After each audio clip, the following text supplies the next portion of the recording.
అస్సలాము అలైకుం వరహ్మతుల్లాహి వబరకాతు. కొంతమంది ముస్లిం సోదరుల యొక్క అమాయకత్వాన్ని చూస్తుంటే చాలా జాలిస్తుంది.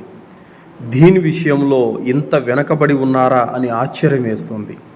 3 రోజుల క్రితం నేను షబే బరాత్కు సంబంధించినటువంటి కొన్ని విషయాల గురించి, బిదాత్ పనుల గురించి నేను ఒక వీడియో చేసి పోస్ట్ చేశాను. చాలామంది ముస్లిములు పర్సనల్గా మెసేజ్ పెట్టారు, భయ్ షబే బరాతు చెయ్యొద్దు అని చెబుతున్నారు కదా, చెయ్యొద్దు అని చెప్పడానికి ఎక్కడైనా దలీల్ ఉందా అని చెప్పేసి. చెయ్యొద్దు అని చెప్పడానికి దలీల్ ఏంటంటే, ప్రవక్త ముహమ్మద్ సల్లల్లాహు అలైహి వసల్లం వారు షబే బరాతు షాబాన్ 15వ తేదీన ఏదైతే ఈరోజు మీరు చేస్తున్నారో అధర్మ కార్యాలు, అవి ప్రవక్త గారు ఎప్పుడు చేయలేదు, సహాబీలు చేయలేదు, తాబయీన్లు చేయలేదు, తాబయీన్లు కూడా చేయలేదు. ఇదే దలీలు. ఇక దాని తర్వాత ముఖ్యమైన విషయం ఏంటంటే, ఏదైనా ఒక కార్యం చేస్తున్నవాడు దలీల్ చూపాలి. ఎవరైతే ఇస్లాంలో ఒక కొత్త విధానాన్ని ప్రవేశపెట్టారో, ప్రవక్త గారు చేయకుండా ఎవరైతే కొత్తగా ప్రవేశపెట్టారో వారు దలీల్ చూపాలి. ఎవరైతే చేయలేదో వారు కాదు దలీల్ చూపాల్సింది. ఎవరైతే ఆ కార్యాన్ని, ఆ ఆరాధనను చేస్తున్నారో వాళ్ళు దలీల్ చూపాలి. ఏమని? ఇదిగో ప్రవక్త గారు చేశారు, సహాబీలు దీన్ని ఆచరించారు, ఇది ఫలానా బుఖారీలో ఉంది, ఫలానా ముస్లింలో ఉంది, ఫలానా తిర్మిజీ, నసాయి, ఇబ్నె మాజాలో, అబుదావుద్లో ఉంది, ఇదిగో ఫలానా హదీసు నెంబరు, ఈ హదీసును ఉల్లేఖించిన ఫలానా సహాబీ ఏదైనా పేరు అని మీరు దలీల్ చూపాలి. అర్థమైందా? ఏదైనా ఒక ఆరాధన చేసే ముందు అది ప్రవక్త చేశారా, సహాబీలు చేశారా అని 1కి 10 సార్లు ఆలోచించుకొని చేయాలి. దలీలు చూపాల్సింది ఎవరు? ఎవరైతే ఆ ఆరాధనను, ఆ కార్యాన్ని చేస్తున్నారో వాళ్ళు చూపాలి దలీలు. చేయని వారు కాదు దలీలు చూపాల్సింది. ఇక దాని తర్వాత మరికొంతమంది షబే బరాత్ చెయ్యొద్దు అంటున్నారు కదా, మరి మీరు ఫోన్ ఎందుకు వాడుతున్నారు? ప్రవక్త గారు ఫోన్ వాడారా? మరి మీరు బైక్ ఎందుకు వాడుతున్నారు? ప్రవక్త గారు బైక్ వాడారా అని అర్థం లేని ప్రశ్నలు కూడా అడుగుతున్నారు. వారి ప్రశ్నలు చూస్తుంటే నవ్వు వస్తుంది నిజంగా.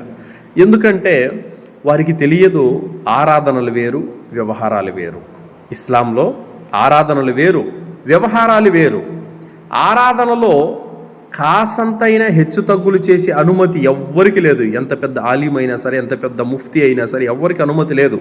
ప్రవక్త ముహమ్మద్ సల్లల్లాహు అలైహి వసల్లం వారు ఆరాధనకు సంబంధించి ప్రతి విషయాన్ని నేర్పించి వెళ్ళిపోయారు. ఆ ప్రకారమే మనము అనుసరిస్తున్నాము. వ్యవహారాలు ఏవైతే ఉన్నాయో హరాం కానంత వరకు నువ్వు ప్రతీది కూడా ఉపయోగించుకోవచ్చు, ప్రతి దానికి కూడా నువ్వు పాల్పడవచ్చు. హరాం కానంత వరకు ప్రతిదీ హలాలే. ప్రవక్త ముహమ్మద్ సల్లల్లాహు అలైహి వసల్లం వారు ఒంటె వాడారు, గాడిదపై ప్రయాణం చేశారు. మనం ఈరోజు బైకు మీద, కార్లలో ప్రయాణం చేస్తున్నాం, బస్సులో ప్రయాణం చేస్తున్నాం. ఇది వ్యవహారం, ఇది ఆరాధన కాదు. ఇది అర్థమైందా? బస్సుల్లో ప్రయాణం చేయడము, బైకుల్లో ప్రయాణం చేయడం ఇదేం హరాం కాదు. ఇది వాహనాలకు సంబంధించినటువంటిది, ఫోన్లకు సంబంధించి ఇతర ఇంకా వ్యవహారాలకు సంబంధించినవి. హరాం కానంత వరకు నువ్వేమైనా యూజ్ చేసుకోవచ్చు. ఆరాధనతో ముడిపెడుతున్నారు వీళ్ళు.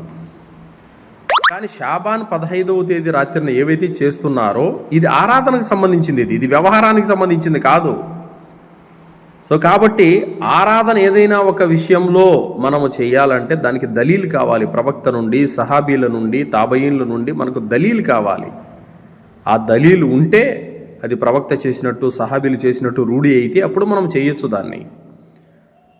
సో మరి చెప్పండి, ఈరోజు మీరు ఏదైతే షాబాన్ రాత్రి అంతా మేలుకొని ఉన్నారో, దైవ ప్రవక్త ముహమ్మద్ సల్లల్లాహు అలైహి వసల్లం వారు దైవ దౌత్యం లభించిన తర్వాత 23 సంవత్సరాలు ఆయన బ్రతికి ఉన్నారు. 23 సంవత్సరాల్లో ఏ సంవత్సరమైన షాబాను 15వ తేదీ రాత్రి మొత్తం జాగారం చేసినట్టు ఒక్క దలీల్ చూపండి చాలు, చూద్దాం. లేదు ఎక్కడ. అలాగే మీరు చదువుతున్నట్టు ఈరోజు షాబాన్ 15వ తేదీ రాత్రి చనిపోయిన వారికి ఆత్మలు తిరిగి వస్తాయని చెప్పేసి వారి కోసం ప్రత్యేకంగా ఆ రోజు ఫాతిహాలు సమర్పించడము, మృతుల కోసం దువాలు చేయడము, సూర్య యాసిన్ చదువుకుంటూ కూర్చోవడము, ఇవన్నీ ఎక్కడ చేశారు ప్రవక్త గారు?